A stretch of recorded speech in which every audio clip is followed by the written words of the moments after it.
नमस्कार दोस्तों, मेरा नाम रोहित है और मैं राजस्थान के पुष्कर से 12 किलोमीटर दूर स्थित एक छोटे से गांव का रहने वाला हूं। और आज जिस घटना की कहानी मैं आप लोगों के सामने लेकर आया हूं, वो एक ऐसी घटना की कहानी है जिसके बारे में मैंने कभी कल्पना भी नहीं की थी।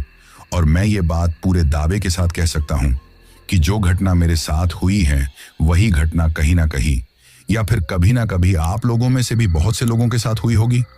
और अगर नहीं हुई है तो फिर तो आपको मेरी इस कहानी को पूरा अंत तक जरूर सुनना चाहिए, क्योंकि ये जरूरी नहीं है कि वो चीज अब तक आपके साथ नहीं हुई है तो आगे भी नहीं होगी। और अब तक आपके साथ वो घटना ना होने के पीछे की एक वजह यह भी हो सकती है कि शायद आपने अब तक वो काम ही ना किया हो जिस काम को करने की वजह से मेरे साथ वो सब कुछ हुआ था। लेकिन वैसे मेरे दिल में हमेशा ही जो एक बात खटकती है वो मैं आप सब लोगों को बताना चाहता हूं। और वो बात यह है कि कभी कभी हमारी खुशियां, हमारी कामयाबी कहीं ना कहीं दूसरों के लिए दुख और जलन का कारण बन जाती है। हमारी तरक्की देखकर कभी कभी कोई इंसान हमसे इतनी नफरत करने लग जाता है कि इंसानियत भी भूल जाता है। और फिर वो इंसान हमें तकलीफ पहुंचाने के लिए या फिर हमें उस कामयाबी वाले स्तर से नीचे गिराने के लिए किसी भी हद तक जा सकता है।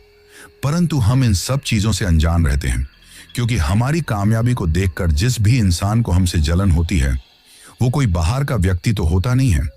वो हमारे अगल बगल का ही रहने वाला कोई दोस्त या फिर कोई नाती रिश्तेदार ही होता है, जो कि हमारे सामने अपनेपन का मुखौटा लगाकर रहता है, जिसके चलते अपनों की भीड़ में हम लोग उस शख्स की असलियत को पहचान नहीं पाते हैं और ना ही ये समझ पाते हैं कि किस इंसान के मन में हमारे प्रति क्या चल रहा है। और जब तक हमें इस बारे में पता चलता है तब तक तो बहुत देर हो चुकी होती है। और ऐसा ही कुछ मेरे साथ भी हुआ था। दरअसल वैसे तो शुरुआत में मैं एक गरीब परिवार से ही बिलोंग करता था।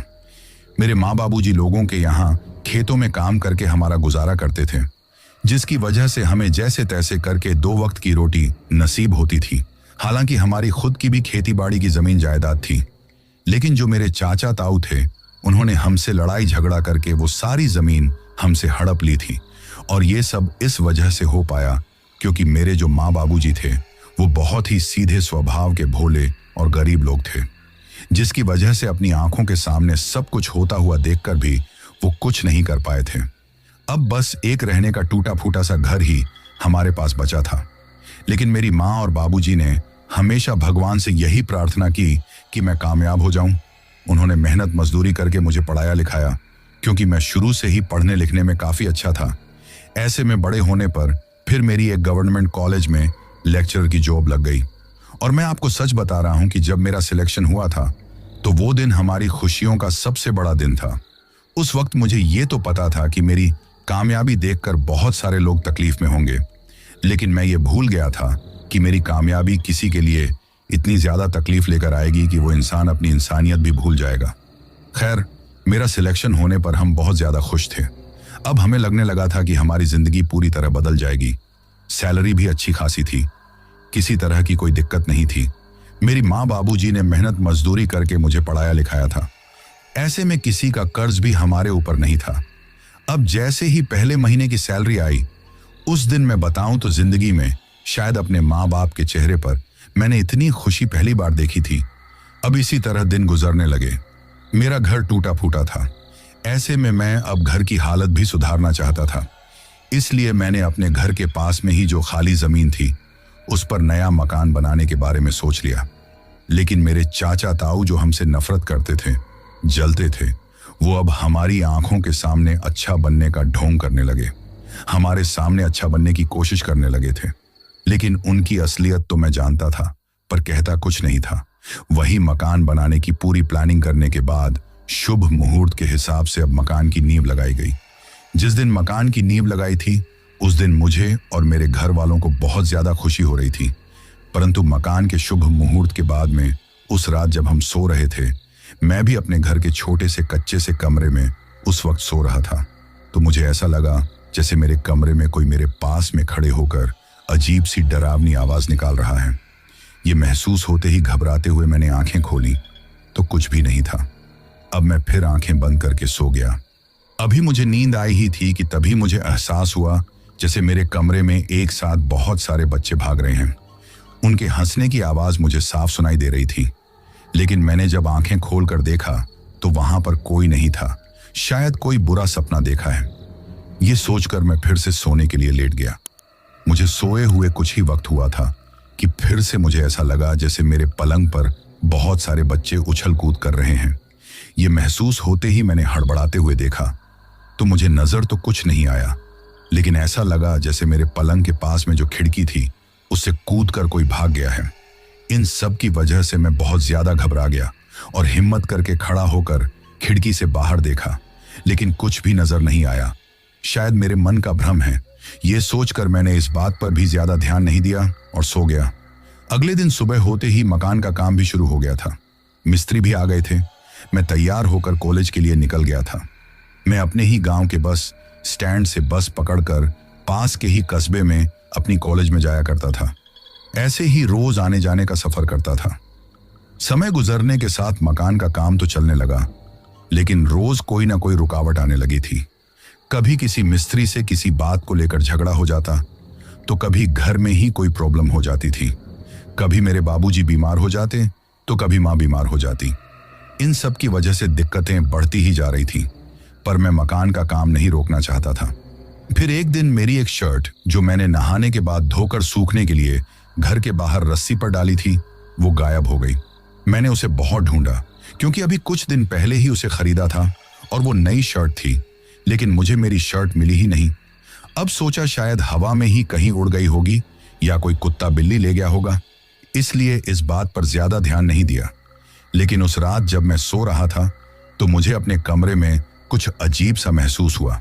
मुझे अपने शरीर में जलन सी महसूस हुई, सीने में भारीपन सा महसूस हुआ और ऐसा लगा जैसे कोई मेरे पास में बैठकर मुझे घूरते जा रहा है। तो मैंने घबराते हुए आंखें खोली, परंतु कुछ भी नजर नहीं आया। पास में ही रखा हुआ पानी का गिलास उठाकर घबराते हुए मैं थोड़ा सा पानी पिया और वापस सो गया। जब मैं सो रहा था तो मुझे ऐसा लगा जैसे बहुत सारे बच्चे मेरे सिर के आसपास में खड़े हुए हैं और मुझे घूर कर देख रहे हैं। ये एहसास होते ही मैंने हड़बड़ाते हुए आंखें खोली, लेकिन कुछ भी नहीं था। पर घबराहट की वजह से अब नींद नहीं आ रही थी, तो मैं अपनी पलंग पर से खड़ा होकर अपने ही कमरे में थोड़ा टहलने लगा और टहलते हुए कमरे की खिड़की से जो मेरा नया मकान बन रहा था उसकी तरफ देखने लगा। तभी मुझे ऐसा लगा जैसे जो मेरा मकान बन रहा है वहां पर कोई औरत खड़ी हुई है। अंधेरे में साफ दिखाई तो नहीं दे रहा था कि कौन है, लेकिन पहनावे से साफ लग रहा था कि वो कोई औरत है। ये देखकर पहले तो मुझे हैरानी हुई कि रात के इस वक्त भला कोई औरत यहाँ क्या कर रही है। ये सोचते हुए मैंने जल्दी से अपनी टॉर्च उठाई और खिड़की से होकर उस तरफ जैसे ही उजाला किया तो देखा अब वहां पर कोई भी नहीं थी। पर अब मैं परेशान हो गया कि कौन हो सकती है और टॉर्च का उजाला करते ही कहां चली गई। यही सोचते हुए मुझे ठीक से नींद भी नहीं आई। सुबह मैंने अपने घर वालों से इस बारे में बात की तो पहले तो उन्हें थोड़ी हैरानी हुई।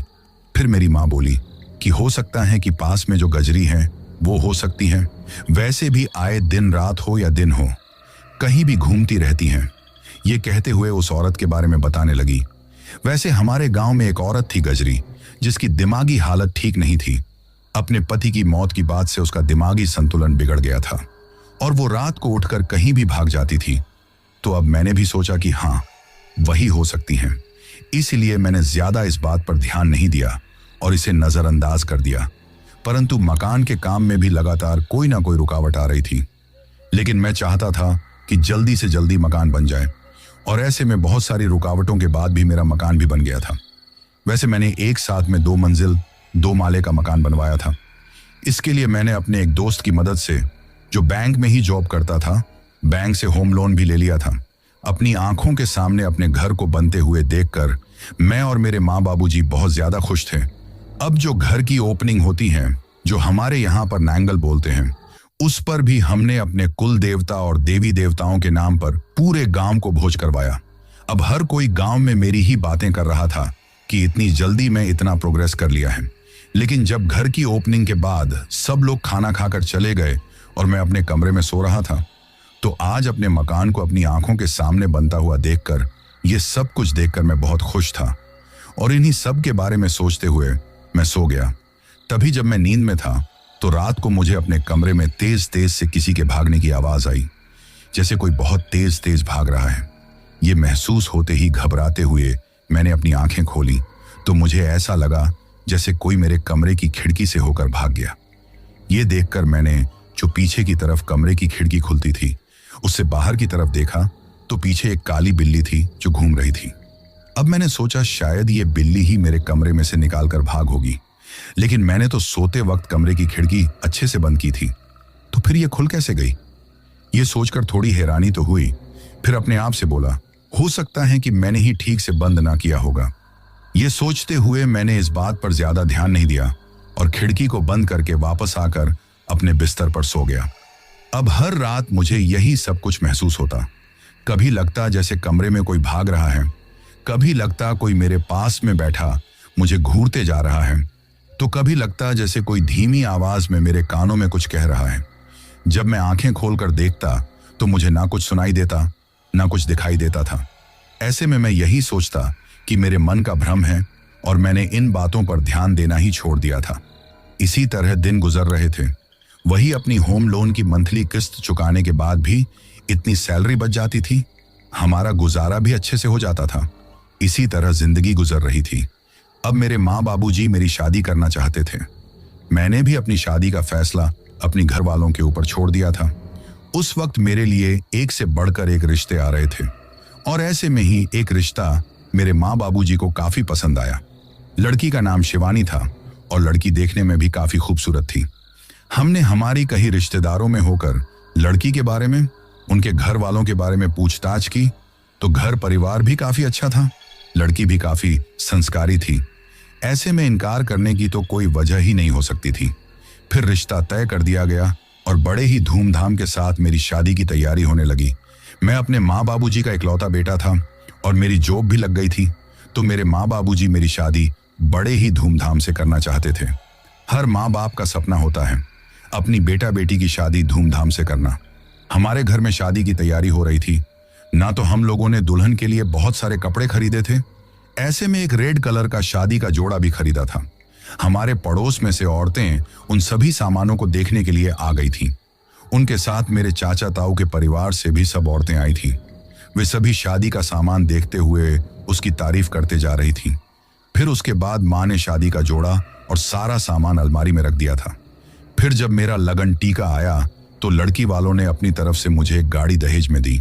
वैसे तो मेरे माँ बाबूजी को दहेज नहीं चाहिए था, लेकिन लड़की के घर वाले अपनी मर्जी से देना चाहते थे। ऐसे में उन्होंने एक गाड़ी मुझे दहेज में दी, जिसे देखकर पूरे मोहल्ले के गांव के लोग भी देखने के लिए आए।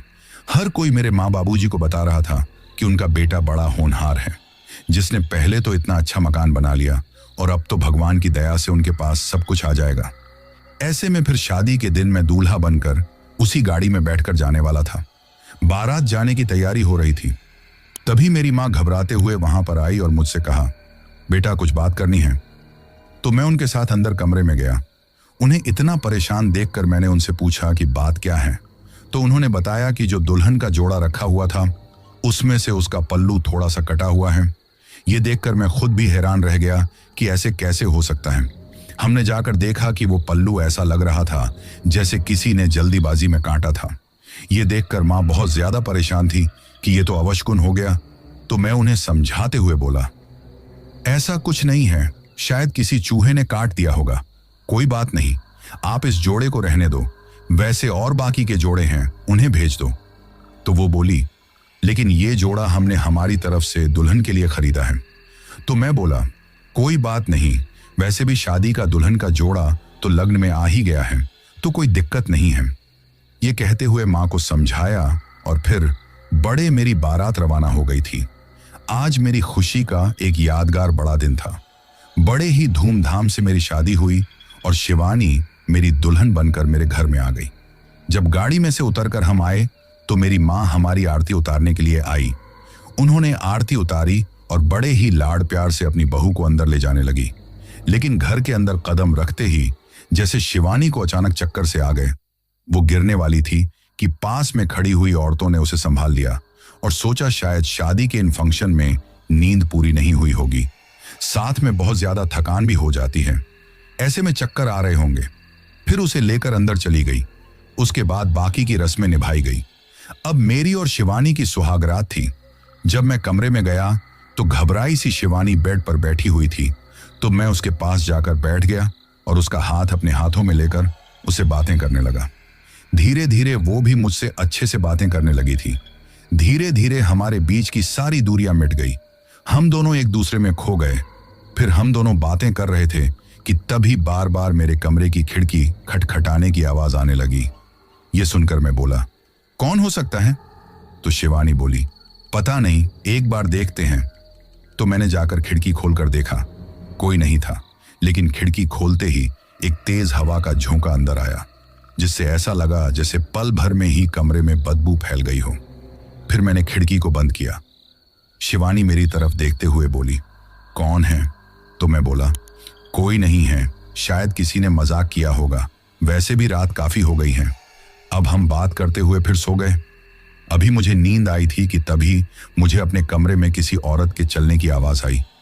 उसके घुंघरू के बजने की आवाज मुझे साफ सुनाई दे रही थी। ऐसा लग रहा था जैसे कोई मेरे कमरे में चल रहा है। पहले तो मैंने इन सबको नजरअंदाज किया, लेकिन जब आवाज तेज होती गई तो मैंने हड़बड़ाते हुए आंखें खोलकर चारों तरफ देखा, लेकिन कोई नहीं था। शिवानी भी पास में सोई हुई थी। तो कौन हो सकता है? शायद कोई भ्रम हुआ होगा। ये सोचकर मैं फिर से सोने के लिए लेट गया। तभी मेरी नजर शिवानी के सिरहाने की तरफ गई। उस वक्त हमारे कमरे में 0 वाट का बल्ब जल रहा था। ज्यादा रोशनी भी नहीं थी। तो मैंने देखा कि एक औरत काले कपड़े पहने हुए वहां पर खड़ी हुई थी और जो अजीब तरीके से मेरी तरफ देखकर मुस्कुरा रही थी। अंधेरे में भी उसकी आंखें चमक रही थीं। ये देखकर मैं शिवानी की तरफ देखा, जो सो रही थी। तो फिर ये औरत कौन है? ये सोचकर अब तो मैं खुद भी घबरा गया। मैंने जल्दी से लाइट जलाई तो वहां पर कोई भी नहीं था, लेकिन मैं घबराया हुआ था। मैंने खुद अपनी आंखों से उस औरत को देखा था। अब मैं सोचने लगा कि शायद थोड़े अंधेरे में मुझे कोई भ्रम हुआ है, क्योंकि मैं नींद में था। ऐसे में मैंने इस बात को भी नजरअंदाज किया और फिर से सो गया। वो रात तो इसी तरह गुजर गई थी। अगले दिन सुबह शिवानी को बहुत तेज बुखार था। सोचा कि विवाह की तैयारी में बहुत ज्यादा थकान हो गई होगी, ऐसे में बुखार आ गया होगा। मैंने उसे डॉक्टर को दिखाया और फिर बाकी की विवाह की और रस्में में भी पूरी की गई। धीरे धीरे शिवानी की तबीयत भी पूरी तरह ठीक हो गई। अब मेरी और शिवानी की जिंदगी ठीक तरीके से चलने लगी। अब हमारे विवाह को लगभग 20 दिन हो गए थे। सब कुछ अच्छा था। शिवानी के आने से तो जिंदगी जैसे खुशियों से ही भर गई थी। शिवानी मेरी माँ और बाबूजी का भी बहुत ख्याल रखती थी। सब कुछ अच्छा चल रहा था, लेकिन मुझे नहीं पता था कि ये तो तूफान आने से पहले की शांति है। कुछ ऐसा होने वाला है जिसके बारे में हमने सोचा तक नहीं था। एक दिन जब मैं अपने कमरे में आया तो देखा कि बेड पर शिवानी अपने बाल आगे की तरफ करके अपना सिर नीचे झुकाए हुए बैठी थी। ये देखकर मुझे थोड़ी हैरानी हुई। मैं उसके पास आकर बोला, क्या हुआ, तुम ठीक तो हो? लेकिन वो कुछ नहीं बोली। जब मैंने उसके कंधे पर हाथ रखा और कहा, क्या हुआ बताओ, तो उसने अचानक घूर कर मेरी तरफ देखा। जिस तरह उसने घूर कर देखा था, एक पल के लिए तो मैं घबरा ही गया था।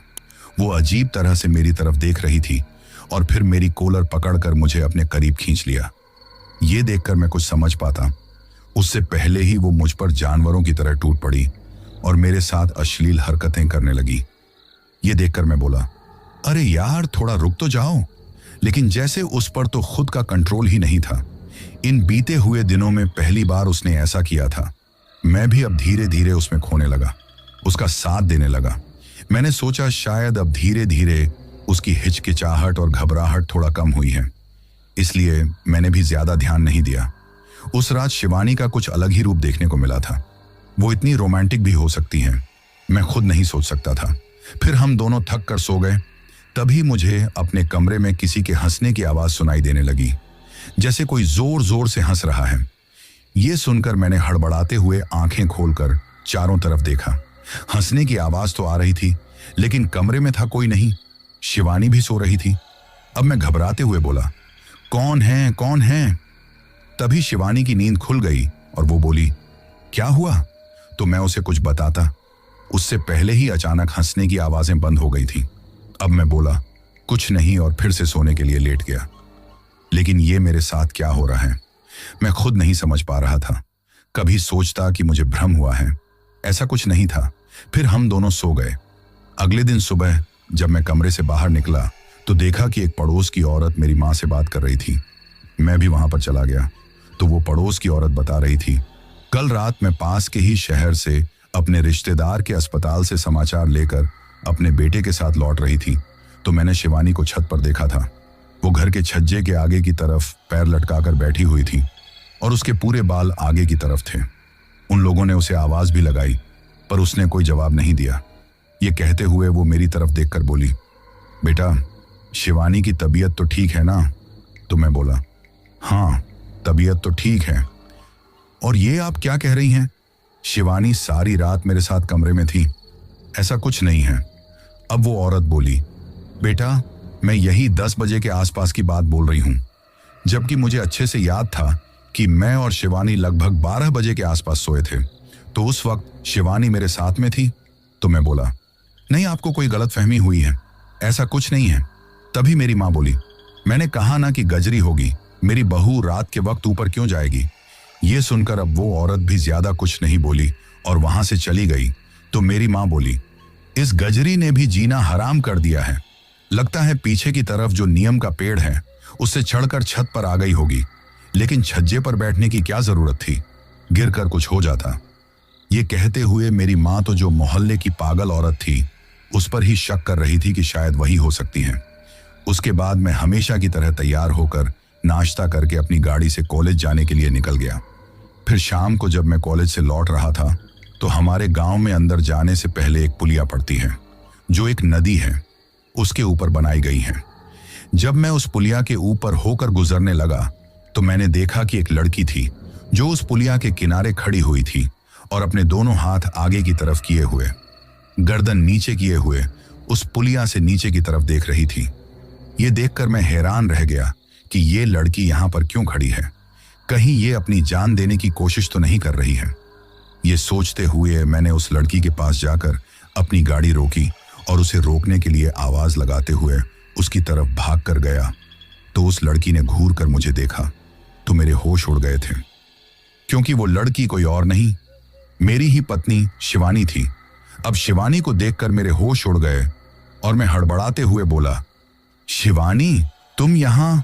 मैं आगे कुछ बोल पाता, उससे पहले ही शिवानी ने उस पुलिया से छलांग लगा दी और सीधे ही नदी में कूद गई। ये देखकर मेरी तो आंखें फटी की फटी रह गईं।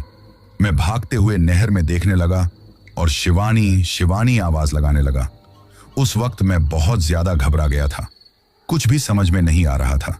सोचने समझने की शक्ति भी जैसे खत्म हो गई थी। तभी अचानक मेरे फोन की घंटी बजने की आवाज सुनाई दी। मुझे तो किसी चीज का होश नहीं था, लेकिन फिर भी मैंने घबरा कर हड़बड़ाते हुए अपना फोन निकाला तो देखा कि शिवानी का कॉल आ रहा था। यह देखकर मैं हैरान रह गया। मैं जल्दी से कॉल उठाया तो उधर से शिवानी की आवाज थी, आप कहाँ हैं? कब तक घर आएंगे? जल्दी आ जाइए। यह सुनकर मैं खुद हैरान रह गया कि अभी कुछ देर पहले तो मैंने शिवानी को नहर में छलांग लगाते हुए देखा है, तो फिर ये फोन पर मेरे तो कुछ भी समझ में नहीं आ रहा था। इसलिए मैं जल्दी से अपनी गाड़ी में बैठकर तेज रफ्तार में गाड़ी को दौड़ाते हुए घर पर पहुंच गया। वहां पर जाकर देखा कि शिवानी रसोई में थी। मैं भागते हुए रसोई में गया। उस वक्त वो हमारे लिए चाय बना रही थी। शिवानी को देखकर मैंने घबराते हुए उसे अपने गले से लगा लिया। मैं बहुत ज्यादा डर गया था, ये सोचकर कि अगर शिवानी को कुछ हो जाता तो। वहीं मुझे इतना परेशान देखकर शिवानी बोली, क्या हुआ, आप ठीक तो हैं ना? तो मैं हड़बड़ाते हुए बोला, हाँ, और उसे फिर से गले लगा लिया। तो शिवानी बोली, घर वाले हैं यहाँ पर, कोई देखेगा तो अच्छा थोड़ी ना लगेगा। ये कहते हुए मेरी तरफ मुस्कुराकर बोली, आप जाइए बाहर बैठिए, मैं चाय लेकर आती हूँ। तो मैं बोला, हाँ। अब मैं अपने कमरे में आ गया और बेड पर बैठ गया। कुछ समझ में नहीं आ रहा था कि ऐसा कैसे हो सकता है। फिर मैंने अपने कपड़े बदले और बाहर आ गया। मुझे परेशान देखकर मेरे माँ बाबूजी ने भी पूछा कि क्या बात है, लेकिन मैंने उन्हें कोई जवाब नहीं दिया। शिवानी तभी सबके लिए चाय लेकर आ गई थी। हम सबने चाय पी। माँ बाबूजी बार बार पूछ रहे थे कि बात क्या है, तो मैं बोला कि मेरा मन थोड़ा उदास सा रहता है और वैसे भी काफी दिन हो गए हैं। हम लोग हनुमान जी के मंदिर नहीं गए। मेरा मन है डूंगरी वाले हनुमान जी के दर्शन करने का। ये सुनकर मेरी माँ बोली, हाँ ये बात तो है, जब तुम्हारी शादी हुई थी उसी वक्त गए थे, चलो हम लोग कल चलते हैं। तो मैं बोला, हाँ वैसे भी कल संडे हैं तो हम कल चलते हैं। हमारे घर में हमेशा से ही हमारे गांव से 2 गांव छोड़कर एक डूंगरी पर बालाजी का मंदिर था जिसकी बहुत मान्यता थी। हम अक्सर हर महीने कोई ना कोई उस बालाजी के दर्शन करने जाते थे, लेकिन पहले शादी विवाह का काम, उसके बाद रोजाना कॉलेज जाना आना, इन सब में कभी मुझे टाइम ही नहीं मिला था और न कभी हमारे ध्यान में आया था कि हमें बालाजी बाबा के दर्शन करने के लिए जाना चाहिए। लेकिन अपने साथ इतना सब कुछ होते देखकर उस लड़की में मुझे शिवानी का नजर आना, रात को डरावना सपना, कमरे में किसी का महसूस होना, ये सब कुछ देखकर मुझे कुछ भी ठीक नहीं लग रहा था। इसलिए अब मैं मंदिर जाना चाहता था। अगले दिन सुबह होने पर मैंने शिवानी से कहा, मैंने तुमसे कल कहा था कि हम लोगों को मंदिर जाकर आना है, तुम तैयार क्यों नहीं हुई? तो शिवानी मेरी तरफ देखते हुए बोली, अभी मेरी तबीयत ठीक नहीं है, आप लोग जाइए। तो मैं बोला, ऐसे कैसे तबीयत ठीक नहीं है, तुम भी चलो, माँ बाबूजी भी चाहते हैं कि हम सब घर वाले जाएं, और वैसे भी मंदिर तो हम सबको जाना चाहिए। ये सुनकर शिवानी कुछ परेशान सी दिखाई दी। तो मैं बोला, क्या हुआ? तो वो बोली, मेरे आज सुबह ही पीरियड आ गए हैं, तो फिर मैं मंदिर कैसे जाऊंगी? ये सुनकर मैं बोला, अच्छा ठीक है, तुम घर पर रहो। और फिर मैं अपनी माँ और बाबूजी को लेकर मंदिर चला गया। वहां पर जाकर दर्शन करके सच बताऊं तो मुझे बहुत ज्यादा शांति मिली थी और हम लोग दोपहर तक वापस लौट आए थे। अब मैंने शिवानी को मंदिर का प्रसाद देना चाहा तो वो घबराते हुए, हड़बड़ाते हुए पीछे खिसक गई। ये देखकर मैं बोला, क्या हुआ, प्रसाद ही तो है? तो वो बोली, अरे आपको तो पता है ना कि मेरे पीरियड हैं, तो इस वक्त मैं कोई प्रसाद भी नहीं खाती। ये सुनकर मैं बोला, प्रसाद भी? तो वो बोली, हाँ, और अंदर चली गई। मैंने भी इस बात पर ज्यादा ध्यान नहीं दिया था। उस रात खाना खाने के बाद किसी का कॉल आने की वजह से मैं छत पर चला गया और अपने एक दोस्त से बातें कर रहा था। तभी मेरी नजर जो सामने की सड़क थी उस पर गई। वहां पर एक औरत मुझे जाते हुए दिखाई दी, जिसके बाल आगे की तरफ थे और उसके घुंघरू के बजने की तेज तेज आवाज आ रही थी। उस वक्त रात के 10 बजे हुए थे, लेकिन गांव में तो लोग अक्सर जल्दी सो जाते थे। ऐसे में सड़क भी सुनसान थी। अब मैं उस तरफ देखते जा रहा था। तभी उस औरत ने घूर कर मेरी तरफ देखा तो सड़क पर जो लाइट जल रही थी उसके उजाले में उस औरत का जो चेहरा मैंने देखा, उसे देखकर हैरान रह गया। वो शिवानी थी। अब ये देखकर मेरे होश उड़ गए कि ये सड़क पर क्या कर रही हैं। अब मैं भागते हुए नीचे आया। मैं बाहर जाने को ही था कि तभी अंदर कमरे से मुझे आवाज सुनाई दी। उस वक्त शिवानी कॉल पर किसी से बातें कर रही थी। ये सुनकर मैंने सड़क की तरफ देखा तो वो औरत जो मुझे दिखाई दे रही थी अचानक अंधेरे की तरफ चली गई। अब ये देखकर मैं बहुत ज्यादा परेशान हो उठा। मैं भागते हुए कमरे में पहुंचा तो शिवानी वो किसी से कॉल पर बातें कर रही थी। ये देखकर मैं खुद हैरान रह गया। वहीं मुझे परेशान देखकर शिवानी ने फिर कॉल काट दिया और बोली, क्या हुआ? तो मैं बोला, कुछ नहीं, और बिस्तर पर जाकर सोने के लिए लेट गया। मुझे इस तरह परेशान देखकर शिवानी बोली, क्या हुआ, आप ठीक तो है ना? तो मैं बोला, हाँ कुछ नहीं, थोड़ी थकान हो रही है। ये कहते हुए मैं करवट बदल ली, लेकिन अपने साथ ये सब कुछ होता हुआ देखकर मेरे तो कुछ समझ में नहीं आ रहा था कि आखिर हो क्या रहा है। यही सब सोचते हुए फिर मैं सो गया। धीरे धीरे इसी तरह 2 दिन गुजर गए थे। इन 2 दिनों में न मुझे कोई डरावना सपना आया और न ऐसा कोई भ्रम हुआ, जिसकी वजह से मैंने अब इस बात को भी मन का भ्रम समझकर नजरअंदाज कर दिया। मैंने सोचा शायद गलती होगी, अंधेरे में मुझे ऐसा ही लगा होगा। परंतु एक दिन आधी रात के वक्त जब मैं और शिवानी सो रहे थे तो कमरे में अचानक मुझे कुछ आहट सुनाई दी। अब जैसे ही मैंने आंखें खोली तो देखा कि शिवानी कमरे के कोने में बैठी हुई अपने दांतों से अपने हाथों से दीवार को जैसे खुरचने की कोशिश कर रही थी। उस वक्त उसकी पीठ मेरी तरफ थी। ये देखकर मुझे थोड़ा अजीब लगा और मैं बोला, शिवानी क्या कर रही हो? तो वो कुछ नहीं बोली। अब मैं फिर से बोला, शिवानी? तो उसने मेरी तरफ घूरते हुए देखा। ये देखकर एक पल के लिए तो मैं घबरा गया। उस वक्त उसकी आंखें काफी डरावनी लग रही थी, चेहरा बड़ा डरावना था। एक पल के लिए तो मैं हड़बड़ा गया और बोला, क्या कर रही हो? तभी वो जोर जोर से हंसने लगी उस वक्त उसकी हंसी इतनी ज्यादा भयानक थी कि पूरा कमरा गूंजने लगा। तभी उसने घूर कर मेरी तरफ देखा और देखते ही देखते जो उसका सिर था वो पूरी तरह घूम गया, जैसे कोई मशीन हो। ये देखकर मैं बहुत ज्यादा डर गया था, जिसकी वजह से कुछ सोच भी नहीं पा रहा था कि आखिर मेरे साथ ये क्यों हो रहा है। तभी पीछे से किसी ने मेरे कंधे पर हाथ रखा तो घबराते हुए पीछे मुड़कर देखा तो शिवानी नींद में से जागकर बोली, क्या हुआ, आप क्या बोल रहे हो? अब मैंने घबराते हुए फिर से उस कोने की तरफ देखा तो मुझे कुछ भी नजर नहीं आया। शिवानी तो मेरे पास में ही सो रही थी, तो फिर वो कौन थी? ये सोचते हुए मेरा तो सर चकराने लगा। अब शिवानी बोली, बताइए क्या हुआ, कुछ बोल रहे थे आप? तो हड़बड़ाते हुए मैं बोला, कुछ नहीं, प्यास लगी है। ये कहते हुए पानी पिया और सोने के लिए लेट गया। वहीं शिवानी भी कुछ ही देर में सो गई, परंतु घबराहट की वजह से मुझे नींद नहीं आ रही थी। मैं कुछ समझ नहीं पा रहा था कि ये मेरे साथ क्या हो रहा है। उस रात मैं घबराहट की वजह से सो भी नहीं पाया। अगले दिन सुबह होने पर जब मैं कमरे से बाहर आया और नाश्ता कर रहा था, उसी वक्त मेरा एक दोस्त घर पर आया। उसे देखकर मैं कुछ बोलता कि वो मेरे पास आकर देखकर मुझे अकेला देखकर बोला, यार कुछ बताना है तुम्हें। अब मैं बोला, हाँ बोलो। तो वो बोला, यार भाभी जी की तबीयत तो ठीक है ना? तो मैं बोला, हाँ क्यों, कोई बात है क्या?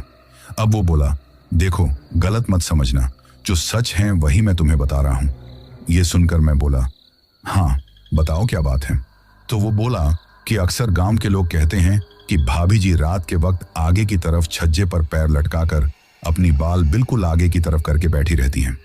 कभी रात को छत पर घूमती हुई दिखाई देती हैं। पहले तो मैंने लोगों की बातों पर न ध्यान दिया था, न भरोसा किया था, लेकिन कल रात लगभग 1 बजे के आसपास मैं अपने खेत पर से रखवाली करके लौट रहा था कि मैंने खुद अपनी आंखों से भाभी जी को देखा था। वो छज्जे पर आगे की तरफ पैर करके बैठी हुई थी, पूरे बाल आगे की तरफ थे। ये देखकर मैं खुद हैरान रह गया। ऐसा लग रहा था जैसे वो अभी नीचे कूद जाएगी। तभी वो फिर से छत पर घूमने लगी। वो इतनी तेजी से छत पर घूमने लगी थी कि मेरी भी आंखें फटी की फटी ही रह गई कि कोई इंसान इतनी जल्दी जल्दी छत पर कैसे घूम सकता है। फिर अचानक वो छत के पीछे की तरफ गई और न जाने कहां गायब हो गई। मुझे दिखाई नहीं दी, शायद नीचे चली गई थी। सच बताऊं तो मैं तो तुम्हें रात को ही ये सब कुछ बताना चाहता था, लेकिन शायद बताना ठीक ना होगा, इसलिए अपने घर पर चला गया। पर अब रुका नहीं गया तो तुम्हें बताने के लिए चला आया। उसकी बातें सुनकर मैं एक तो पहले ही परेशान था और मुझे ये तो समझ में आ गया कि कुछ ना कुछ तो है, कुछ ठीक नहीं हो रहा है। क्योंकि जब लोग बताते हैं कि छत पर उन्होंने शिवानी को देखा था, उस वक्त शिवानी मेरे साथ में होती है। वही अपने साथ जो कुछ हुआ था, उस औरत का कोने में बैठकर रोना, उस नदी में छलांग लगाना, सड़क पर घूमना, ये सारी बातें मुझे अजीब लग रही थी। वैसे भूत प्रेत, इन सारी बातों पर मैं भी थोड़ा बहुत यकीन करता था। अंधविश्वास तो नहीं करता था, लेकिन यह भी जानता था कि ऐसा कुछ जरूर होता है। अब तो मुझे ये सब कुछ देखकर ही सब लगने लगा था कि कहीं कुछ गलत तो नहीं है। अब मुझे सोच में डूबे देखकर मेरा दोस्त बोला, क्या हुआ, मैं कुछ कह रहा हूं, सुन रहे हो ना? तो मैं बोला, हाँ यार कुछ नहीं, शिवानी नहीं थी, गजरी होगी। ये सुनकर वो हैरानी से बोला, गजरी? तो मैं बोला, हाँ, और तुम्हें तो पता है ना, हमारे मकान के पीछे नीम का पेड़ है, बस उसी के सहारे ऊपर छत पर आ जाती हैं। मेरी माँ भी बोल रही थी कि गजरी रात के वक्त अक्सर यहाँ वहां घूमती रहती हैं, और अब तो हमारे मकान पर पता नहीं क्यों आए दिन आ जाती हैं, छत पर टहलती रहती हैं, और लोगों को लगता है कि शिवानी है, वरना शिवानी क्यों जाएगी ऊपर छत पर, और ऐसी हरकतें क्या करेगी, तुम ही बताओ। ये सुनकर मेरा दोस्त भी काफी हैरान हो गया और बोला, हाँ शायद हो सकता है। फिर वो अपने घर चला गया। अब मैं काफी ज्यादा परेशान था। तभी मेरे बाबूजी आए और बोले, क्या हुआ बेटा? तो मैं बोला, कुछ नहीं, और मैं फिर अपना टिफिन लेकर ऑफिस के लिए निकल गया था। शाम को जब मैं वापस घर लौटने वाला था तो वहीं मेरे ही स्टाफ के एक लेक्चर ने मुझसे कहा कि उन्हें पास के ही एक अस्पताल में जाना है। तो क्या मैं उनके साथ चल सकता हूं? जाना इमरजेंसी है, उनकी गाड़ी भी खराब हो गई है। अब उनकी बात सुनकर मैं इनकार न कर सका और उनके साथ अस्पताल में चला गया। वहां पर उन्हें किसी से मिलना था, फिर उसके बाद में अपने गांव आने के लिए रवाना हो गया था। वैसे मैंने कॉल करके इस बारे में घर पर भी बोल दिया था। उस वक्त अंधेरा हो रहा था। मैं अपने गांव की तरफ आ रहा था कि तभी अचानक एक जगह मुझे ऐसा लगा जैसे कोई मेरी गाड़ी के आगे होगा। तेजी से आ गया। ये एहसास होते ही मैंने हड़बड़ाते हुए अपनी गाड़ी रोकी और बाहर निकलकर देखा तो मुझे कुछ भी नजर नहीं आया, परंतु मेरे दिल की धड़कन बढ़ गई थी। मैं अपने आप से बोला, शायद कोई जंगली जानवर, कुत्ता बिल्ली कुछ होगा। ये सोचकर ज्यादा इस बात पर ध्यान नहीं दिया। अब मैंने फिर से अपनी गाड़ी स्टार्ट की तो मुझे आगे के शीशे में पीछे सीट पर शिवानी बैठी हुई दिखाई दी। ये देखकर मैं खुद हैरान रह गया। वो मुझे आगे लगे हुए शीशे में दिखाई दे रही थी। उसका पूरा चेहरा खून से सना हुआ था, हाथ भी खून से सने हुए थे और मेरी तरफ देखकर अजीब तरह से मुस्कुराते जा रही थी। ये देखकर मेरे होश उड़ गए। मैंने घबराते हुए पीछे की तरफ देखा तो वहां पर मुझे दिखाई तो कुछ नहीं दिया, लेकिन हाँ, गाड़ी के शीशे पर और सीट पर भी खून के निशान थे। ये देखकर अब मैं बहुत ज्यादा डर गया था और घबराते हुए घर पर आ गया। मुझे इतना परेशान देखकर मेरी माँ बोली, बेटा क्या हुआ, ठीक हो, परेशान लग रहे हो? तो मैं बोला हाँ, और अपने कमरे में आ गया। शिवानी उस वक्त कमरे में ही अलमारी में कुछ रख रही थी। उसे देखकर मैं कुछ नहीं बोला। अब वो बोली, क्या हुआ, आने में देर कर दी? तो मैंने कहा, वैसे मैंने बताया था ना कॉल करके कि आने में देर हो जाएगी। तो वो बोली, हाँ आप जल्दी से आ जाइए, मैं खाना लगा देती हूँ। ये कहकर वो बाहर चली गई। अब मैं कपड़े बदलकर जल्दी से बाहर आया। उस वक्त शिवानी रसोई में खाना बना रही थी। तभी मुझे इतना परेशान देखकर मेरे माँ बाबूजी बोले, क्या बात है, तुम आजकल बहुत परेशान रहते हो, किसी को कुछ बताते नहीं हो, बताओ क्या बात है? कोई तो बात होगी। यहां कहते हुए मुझसे इस बारे में बात करने लगे। अब मैंने भी सोचा कि ज्यादा चुप रहना, ज्यादा कुछ छुपाना ठीक नहीं है, इसलिए मैंने उन्हें सारी बात बताई। अब मेरी बात सुनकर वो दोनों एक दूसरे की तरफ हैरानी से देखने लगे। अब मेरी माँ बोली, बेटा मुझे तो लगा था कि ये सब कुछ मेरे ही साथ हो रहा है, मुझे क्या पता कि ये तुम्हारे साथ भी हो रहा है। गांव के लोग कहते हैं ना कि उन्होंने छत पर शिवानी को देखा था। तो एक रात बरसात आने की वजह से मैं खुद रस्सी पर सूख रहे कपड़े उतारने के लिए बाहर आंगन में गई थी, तो मेरी नजर भी छत पर गई। तो जैसे गांव के लोग कहते हैं वैसे ही बिल्कुल छज्जे पर शिवानी आगे की तरफ पैर लटकाए हुए बैठी थी। ये देखकर मैं खुद हैरान रह गई थी। वैसे बेटा लोगों की बातों को तो मैं नजरअंदाज कर देती थी, मुझे लगता था कि गजरी ही छत पर घूमती है, लेकिन उस रात मैंने खुद अपनी आंखों से शिवानी को देखा था। उसे इस तरह बैठे हुए देखकर मैंने उसे आवाज भी लगाई, लेकिन उसने मेरी आवाज नहीं सुनी। तो मैं भागते हुए छत पर गई तो देखा वहां पर कोई नहीं था। यह देखकर मैं हैरान रह गई, क्योंकि मैंने खुद उसे छत पर देखा था। वो नीचे भी नहीं आई थी, तो फिर कहां चली गई, मुझे दिखाई क्यों नहीं दी? कुछ समझ में नहीं आ रहा था। ये सोचते हुए मैं नीचे आ गई थी। तभी मुझे तुम दोनों के बात करने की कमरे में से आवाज सुनाई दी। अब मैं खुद भी हैरान और परेशान हो गई कि ये क्या हो रहा है। उस वक्त तो मैंने सोचा शायद मेरे मन को कोई भ्रम हुआ है, लेकिन अगले दिन इसी बात को फिर से जानने के लिए मैं रात के वक्त बाहर आंगन में आई तो देखा कि शिवानी पहले छज्जे पर बैठी हुई थी, फिर अचानक से तेज तेज पूरी छत पर घूमने लगी। वो इतनी जल्दी घूम रही थी कि मैं सोच भी नहीं सकती, जैसे कोई मशीन हो। ये देखकर मेरे होश उड़ गए। अब मैं घबराते हुए छत पर गई, परंतु उस वक्त वहां कुछ भी दिखाई नहीं दिया। अब तो मैं बहुत ज्यादा डर गई थी। सोचा कि तुम लोगों को बताऊं, फिर सोचने लगी कि तुम लोग भी बेवजह परेशान हो जाओगे, इसलिए किसी से कुछ नहीं बोली। वही शिवानी बहू का व्यवहार भी कभी कभी अजीब हो जाता है।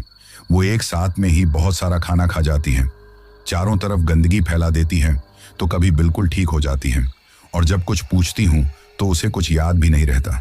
वैसे बेटा मुझे तो लगता है कि कोई बुरा साया है इसके ऊपर, इसके बारे में हमें पता नहीं है। पहले तो मैंने आप लोगों को इसलिए नहीं बताया कि आप लोग परेशान हो जाते, और मैं खुद भी सोच रही थी कि शायद मेरे मन का ही भ्रम है और कुछ नहीं है, पर अब तो लगता है कि ये ठीक नहीं हो रहा। ये सुनकर मेरे बाबूजी बोले, बेटा इतने दिनों से ये सब कुछ हो रहा था तो तुमने पहले क्यों नहीं बताया? तो मैं बोला, मैं खुद भी यही सोचता था कि शायद बुरा सपना देखा है या मेरे मन का भ्रम है, ऐसा कुछ नहीं है। लेकिन अब और नहीं, आज मेरी गाड़ी में खून के निशान थे। ये देखकर मेरे घर वाले भी परेशान हो उठे। उसके बाद हम गाड़ी को देखने गए, लेकिन अब निशान वहां पर नजर नहीं आ रहे थे। ये देखकर मैं काफी ज्यादा परेशान हो गया। सोचने लगा, मैंने खुद खून के निशान देखे थे, तो अब क्यों दिखाई नहीं दे रहे हैं। अब मैं बोला कि मैंने यहाँ पर सच में खून के निशान देखे थे। तभी मेरे बाबूजी बोले, परेशान मत हो बेटा, हम सुबह ही मंदिर चलेंगे और वहां पर जाकर पंडित जी से इस बारे में बात करेंगे। वो जरूर इस बारे में कुछ ना कुछ तो बताएंगे। अब ये सुनकर मैं बोला, हाँ, मैंने शिवानी को इस बारे में कुछ नहीं बताया। उस रात भी शिवानी एक भूखी बिल्ली की तरह मेरे ऊपर झपट पड़ी थी। उसकी अश्लील हरकतें बढ़ती ही जा रही थीं। उसका चेहरा अब मुझे काफी अजीब लग रहा था। मुझे समझ में आ गया था कि ये सब कुछ शिवानी नहीं, कोई उसके ऊपर बुरी शक्ति है, वो करती है। मैं चाहे उसे कितना भी रोकने की कोशिश करूं, पर वो रुकती नहीं है। उस रात घबराहट की वजह से मुझे नींद नहीं आ रही थी, लेकिन दिन में ऑफिस जाने आने में ही इतनी ज्यादा थकान हो जाती थी कि फिर मैं सो गया। जब मैं सो रहा था तो मुझे अपने सीने पर भारीपन सा महसूस हुआ। आंखें खोलकर देखा तो शिवानी तो गहरी नींद में सो रही थी और कोई नहीं था। अब घबराते हुए मैंने फिर से अपनी सोने के लिए आंखें बंद कर लीं। तभी मुझे अपने कमरे में तेज तेज रोने की आवाज सुनाई दी। ये सुनकर हड़बड़ाते हुए मैंने आंखें खोलकर देखा, कोई नहीं था, लेकिन रोने की आवाज सुनाई दे रही थी। कभी लग रहा था जैसे छोटे छोटे बच्चे भाग रहे हैं, तो कभी लगता जैसे कोई खिड़की के पास खड़े होकर हमें देख रहा है, जबकि कुछ भी दिखाई नहीं दे रहा था। उस वक्त शिवानी तो गहरी नींद में सो रही थी। ये देखकर मैं पल भर के लिए बहुत घबरा गया। मैंने अपने कानों पर हाथ रख लिया और बोला, कौन है, कौन है? तभी शिवानी बोली, क्या हुआ? वो नींद में से जाग गई थी। ये देखकर मैंने चारों तरफ देखा, कोई नहीं था, तो मैं बोला, कुछ नहीं, शायद डरावना सपना देखा है। ये कहकर वापस सोने के लिए लेट गया। शिवानी भी ये देखकर थोड़ी हैरान थी और फिर सो गई। अगले दिन सुबह होने पर हमने शिवानी से भी मंदिर चलने के लिए कहा, तो शिवानी बोली, अभी तो आप लोग कुछ दिन पहले ही गए थे। तो मैं बोला, हाँ, लेकिन फिर से दर्शन करने का मन है, तुम भी चलो। तो वो हड़बड़ाते हुए बोली, नहीं, मेरा तो मन नहीं है, मैं नहीं जाऊंगी। तो मैं बोला, ऐसे कैसे मन नहीं है? अब वो कुछ और बोलती कि अचानक चक्कर खाकर नीचे गिर गई और मैंने उसे संभाल। कुछ देर बाद उसे होश आया तो वो बोली, मेरी तबीयत ठीक नहीं है और वैसे भी पहाड़ी पर चढ़ने में मुझे दिक्कत होगी। ये सुनकर हमें पता था कि ये सब कुछ वो बुरी आत्मा कर रही है। तो मैं बोला, ठीक है, तुम यहीं पर रहना। तभी मेरी माँ बोली, मैं शिवानी का ख्याल रखने के लिए यहाँ रुक जाती हूँ। ऐसे में हमने भी यही सोचा। फिर मैं और मेरे बाबूजी दोनों ही मंदिर चले गए।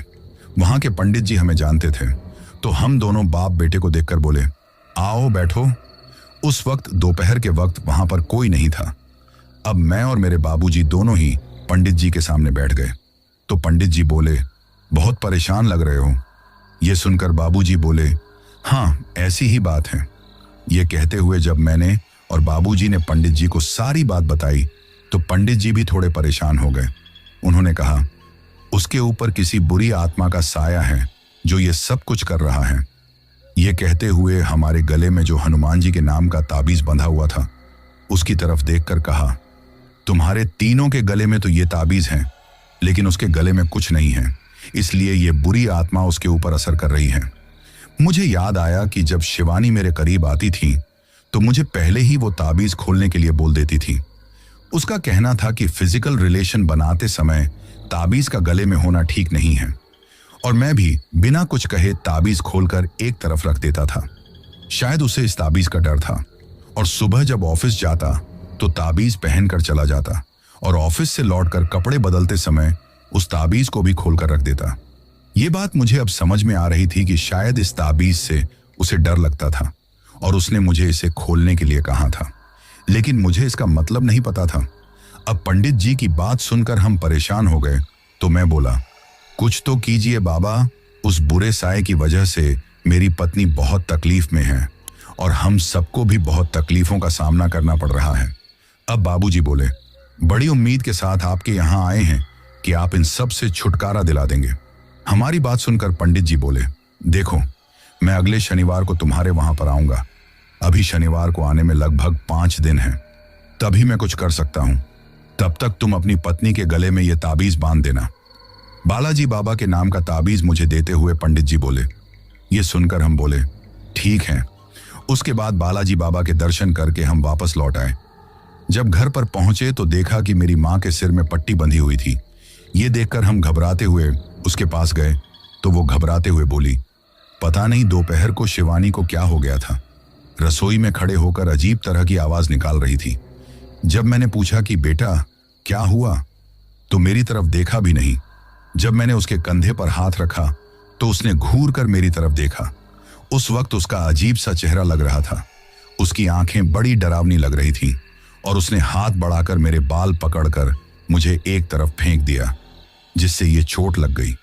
बेटा, मैं तो घबराते हुए रसोई में से बाहर भागते हुए आ गई, वरना पता नहीं मेरे साथ क्या होता है।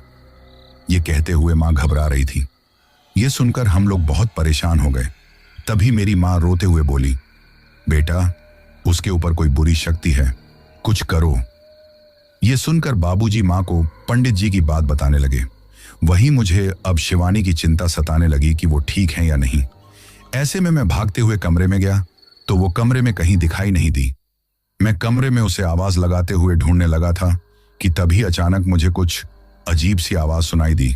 तो मैंने पीछे मुड़कर देखा तो शिवानी खड़ी थी। उसके पूरे बाल फैले हुए थे और वो गुस्से में मुझे घूरती जा रही थी। उसका चेहरा बड़ा अजीब लग रहा था। ये देखकर मैं कुछ बोलता कि उससे पहले ही उसने मुझे एक तेज धक्का दिया, जिससे मैं बेड पर गिर गया। फिर वो आकर मेरे सीने पर बैठ गई और बोली, जा आया वहां।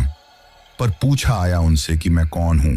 कितनी भी कोशिश कर लो, कभी नहीं जाऊंगी, छोड़कर ना तुम्हें ना इसे।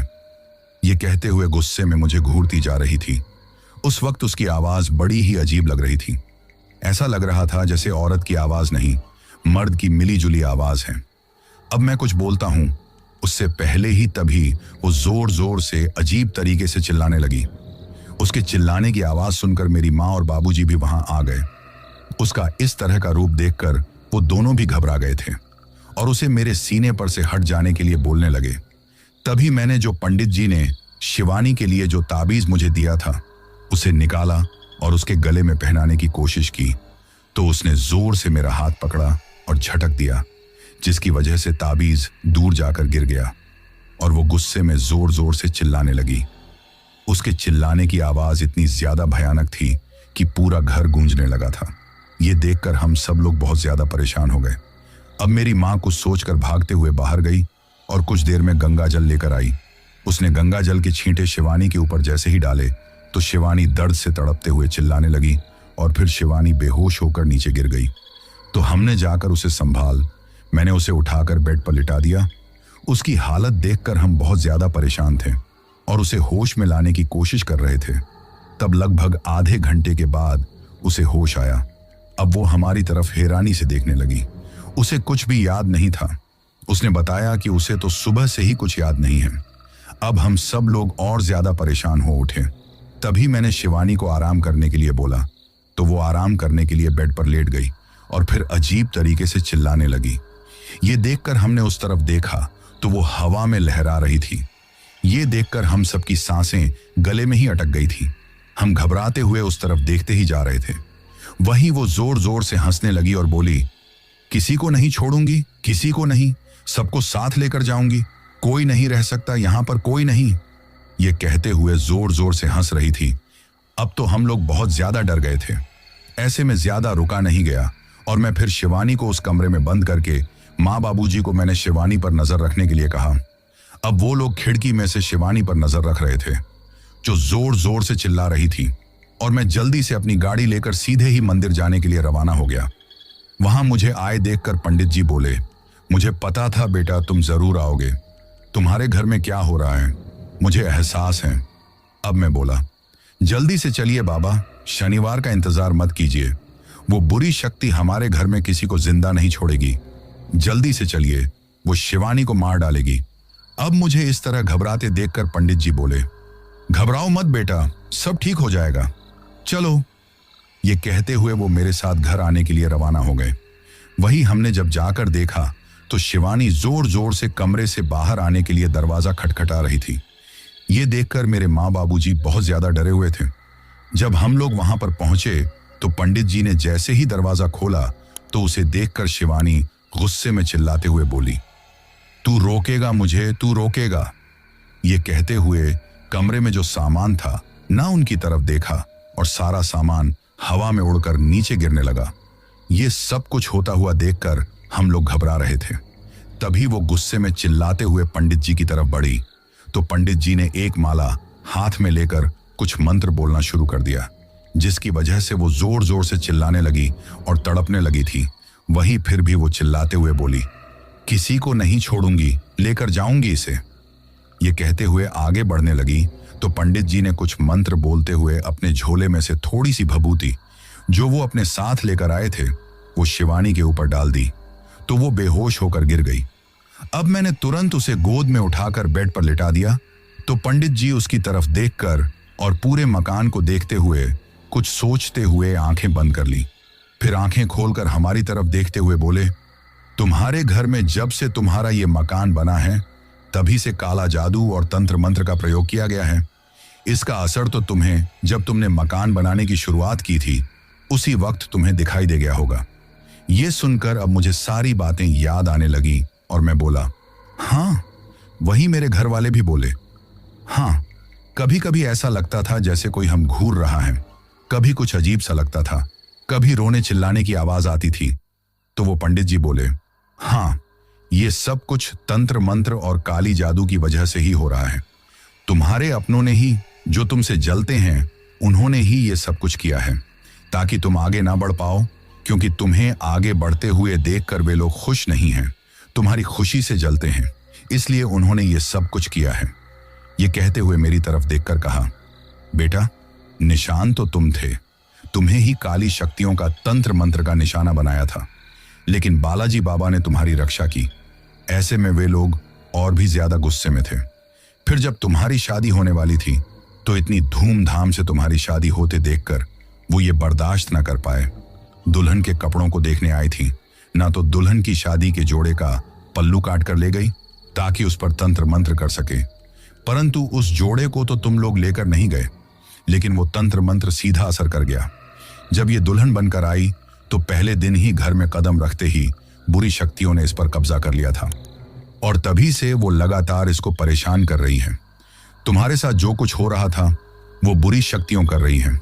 इनका भी एक समय होता है, जो कोई भी इनका प्रयोग दूसरों के ऊपर करता है, ना तो ये कुछ ही वक्त के लिए आती हैं और वक्त पूरा होने पर सब कुछ बर्बाद करके वापस लौट जाती हैं। ये कहते हुए पंडित जी ने शिवानी की तरफ देखा और बोले, वो इसे हमेशा के लिए अपने साथ ले जाती और तुम लोगों की जिंदगी भी नरक से बदतर हो जाती। तड़पते तड़पते तुम लोग भी ना तो जिंदा रह पाते और ना मर पाते, क्योंकि तुम पर तंत्र मंत्र और काला जादू इस तरह का किया गया है कि तुम एक पल भी चैन से नहीं रह पाते। ये सुनकर हम सब घबरा गए। तभी मेरे बाबूजी बोले, कुछ तो कीजिए बाबा, कौन है ये, हमारा कौन सा अपना है। ये सुनकर पंडित जी ने जो हमारे जो अपने थे उनका भी नाम बता दिया, लेकिन मना किया कि इस बारे में किसी को ना बताया जाए, क्योंकि उनके कर्मों की सजा खुद भगवान उन्हें दे देगा। अगर तुम लोगों ने कुछ किया तो वे लोग तुम्हें मारने पीटने पर उतारू हो जाएंगे। ये सुनकर हमने भी हाँ में सिर हिला दिया। उसके बाद पंडित जी हमें लेकर जो हमारे मकान की जिस कोने में नींव लगी हुई थी वहां पर लेकर गए। चारों तरफ अंधेरा घिराया था। तभी पंडित जी ने मुझे एक जगह पर मिट्टी खोदने के लिए कहा, तो मैंने फावड़ा लेकर खुदाई करना शुरू कर दिया। मैं खुदाई करते जा रहा था, तभी एक काला कपड़ा मुझे नजर आया। मेरे बाबूजी भी उस वक्त हमारे साथ में थे, माँ शिवानी के पास थी। पंडित जी ने काला कपड़ा मुझे निकालने के लिए कहा। मैंने काला कपड़ा निकाल तो वो तो काले कपड़े में बंधी हुई पूरी पोटली थी, जिसे देखकर मैं और मेरे बाबूजी दोनों हैरान थे। परंतु पंडित जी ने हमें उसे खोलने के लिए कहा। अब जैसे ही उसे खोला तो हमारे होश उड़ गए। उसमें छोटे छोटे बच्चों की बहुत सारी मुंडियां रखी हुई थी। इसके साथ ही एक औरत की भी मुंडी रखी हुई थी। उन्हें देखकर हमारे तो होश उड़ गए।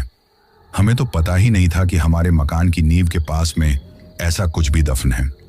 अब पंडित जी ने हमें बताया था कि इन सब पर तंत्र मंत्र करके तुम्हारे यहाँ पर दफनाया गया था, जिससे तुम इस मकान में कभी खुश ना रह पाओ और इस मकान को हमेशा के लिए छोड़ दो। तुम्हारी जिंदगी नरक से बदतर बन जाए। तुम सब पर काला जादू किया गया था और मैंने पहले भी बताया था कि बालाजी बाबा की कृपा से तुम्हारा तो कुछ नहीं बिगड़ा, लेकिन इस घर की बहू को इन सब से गुजरना पड़ा। वो काला जादू उस पर हावी होने लगा। ये सुनकर अब हम लोग बहुत ज्यादा घबरा गए। अब मेरे बाबूजी बोले, इसका मतलब ये सब कुछ। ये कहते हुए गुस्से में चुप हो गए, क्योंकि पंडित जी ने उस इंसान का नाम पहले ही बता दिया था कि इन सब के पीछे कौन है। अब मैं बोला, इन सब से कैसे भी करके हमें छुटकारा दिलाओ बाबा, कि फिर कभी हमारी जिंदगी में कोई तकलीफ ना आए। मेरी पत्नी को इन सारी तकलीफों से, इस काले साए से सबसे छुटकारा मिल जाए। तभी पंडित जी ने कहा कि इन सब से, काला जादू से छुटकारा पाने का एक ही रास्ता है।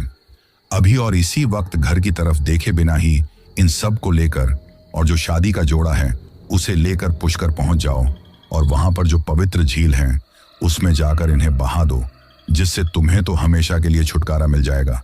और जिन लोगों ने तुम्हारे साथ ये सब कुछ किया है, ना उन्हें भगवान देखेगा। ये कहते हुए पंडित जी ने कुछ जरूरी बातें हमें समझाई। हम भी अब बिल्कुल देर नहीं करना चाहते थे। पहले ही इन सब की वजह से काफी कुछ सहन कर चुके थे। ऐसे में तभी तुरंत ही मां से कहकर मैंने जो पल्लू काटा था वो शादी का जोड़ा मंगवाया।